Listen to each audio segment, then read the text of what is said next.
What up, folks? Once again, Nev from Nev's Tech Bits. Today we're having a look at this extra special Elmo doll. Special request from my wife to make this disappear, so I want to do a teardown of it. Wow! Now you found something extra special! What's that? Oh, you really did it this time! Uh-oh, what's he gonna do? Elmo's got the beat now! Oh, yeah!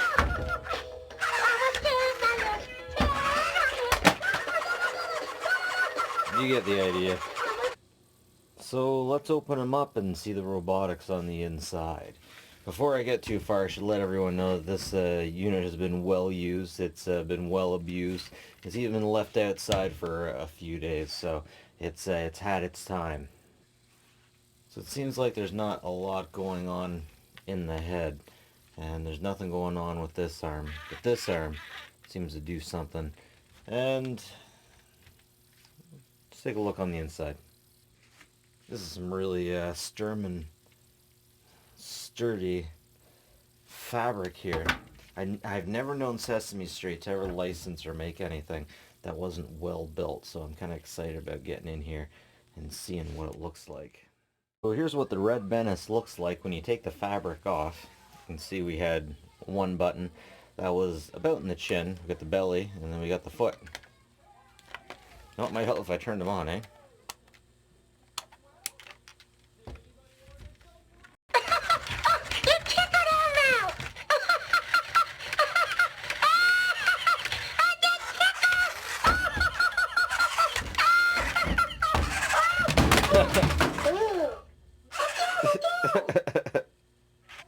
It's funny because the creepy guy almost managed to stand up on his own.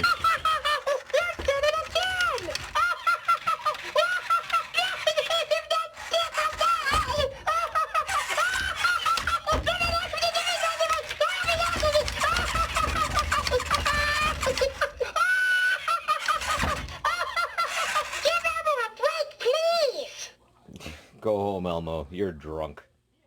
Noticeable thing about this is definitely how loud the speaker is. The speaker seems to be in the head, so let's just see what that looks like first, shall we? Looks like if I want to take the head off, I have to take the back off too. Let's see if I can get away with that.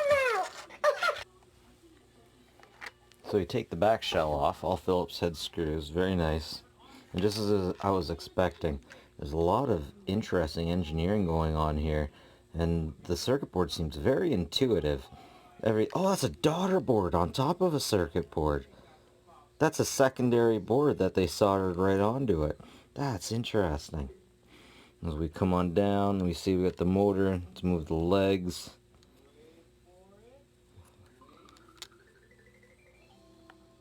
Interesting stuff, interesting stuff. That is so cool. I love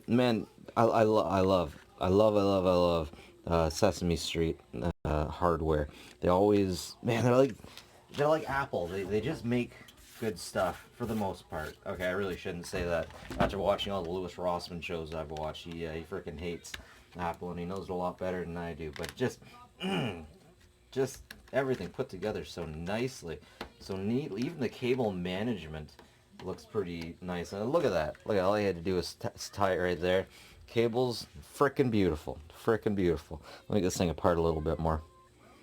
Now here's what it looks like on the inside. Let me get a close-up of that motherboard.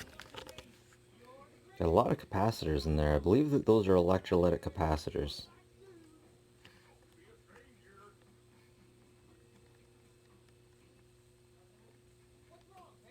Interesting, they got a lot of pickups that don't seem to be used over here.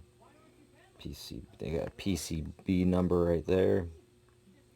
That's very cool. I still can't get over the daughter board.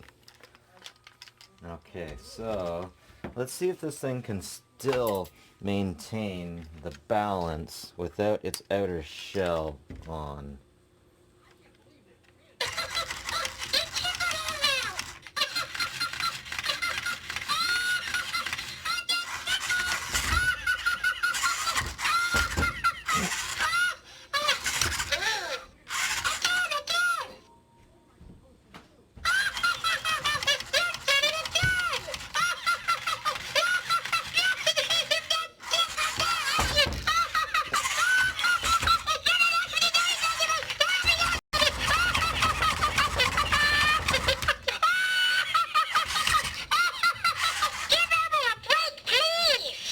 I don't think he can sit down now. I think that's throwing the balance off so he can't tip anymore.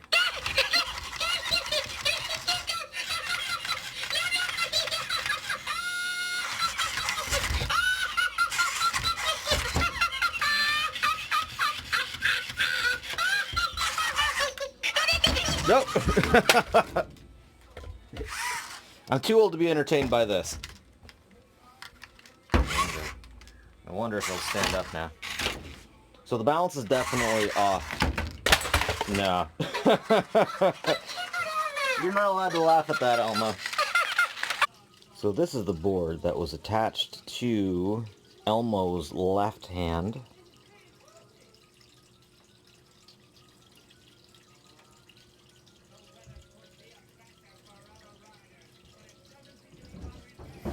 And it looks like the motor for his right arm was actually right over here. It's an interestingly large amount of space to do it, but man, these guys, they know what they're doing. They know what they're doing. Now, I'm not sure what this is for. It almost looks like a transformer of some sort. Unless it's to pick up the button being pressed at the front. No, it couldn't be that. If anyone has any idea what this might be, patent pending. It's a strange one. It looks like a transformer, but I would expect a transformer to have a bit more weight on it than that.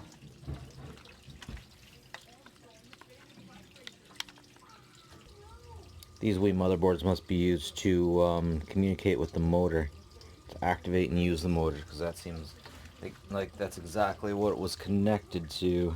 So I got the arm assembly to come right out.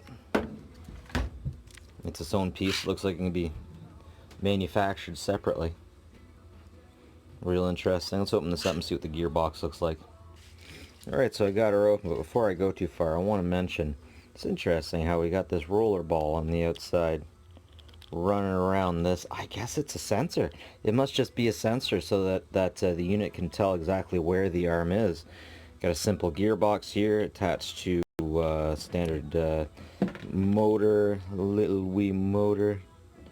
And man, that's just so interesting. That sensor must be there to be able to tell how far the arm has gone. Very interesting, very interesting. Okay, so now we're down to the butt components. Laboosh. Got the shell off him. We just got the bottom gearbox to deal with. Ladies and gentlemen, like and subscribe if you like this stuff. Always appreciated. And have a good one, folks. Take care of each other.